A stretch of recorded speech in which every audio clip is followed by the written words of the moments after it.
12 News dedicated to keeping you in the loop on all things West Valley. In Peoria, city officials are focused on the future, especially when it comes to the city's water supply.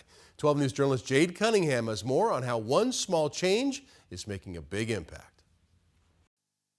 From a large playground to fishing lake, Paloma Park is 84 acres of open space. And we're very proud of it. It's fairly new, and because of its northern location, when it opened 4 years ago, the only water available to use for irrigation and other matters was drinking water. Because the reclaimed water line was not here yet. That changed 2 weeks ago, when all water used switched from potable to reclaimed. I think the park is saving about $150,000 a year was the estimate of cost saving. Reclaimed water is a lot cheaper versus drinking water. And also, we have a limited resource of drinking water. The reclaimed water, we can do what we want with it and where we want with no stipulations. The problem was getting that reclaimed water to the park. Getting this park on the reclaimed water system, which our other community parks are on, it was important for us. And so we hatched a plan to come up with a project to find a way to get it up here. Unfortunately, that wasn't very easy.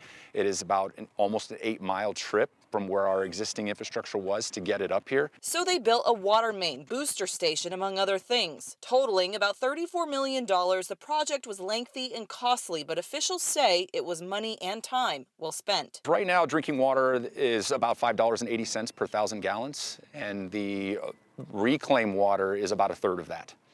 So it's a pretty significant cost difference from the price of water. The switch saves the city money, but the amount of drinking water saved is equivalent to what's used in about 350 homes. And officials say that was the goal, not just for today, but for the future. It's not just about providing water for the park. It is also about providing flexibility for our system and our water supply long term. The best benefit of reclaimed water is we take our water that's drinking water, we run it through the wastewater plant, we take our reclaimed water and we give it back for irrigation. So it frees up potable drinking water for future growth. So it's a huge part of our water portfolio. City officials tell me they are looking at the big picture with all of this. Getting the reclaimed water here to Paloma Park was phase 1, but now plans are in the works to expand this water main as far north as they possibly can. That way, as the city of Peoria expands, they'll have the resources ready. In Peoria, Jay Cunningham, 12 News.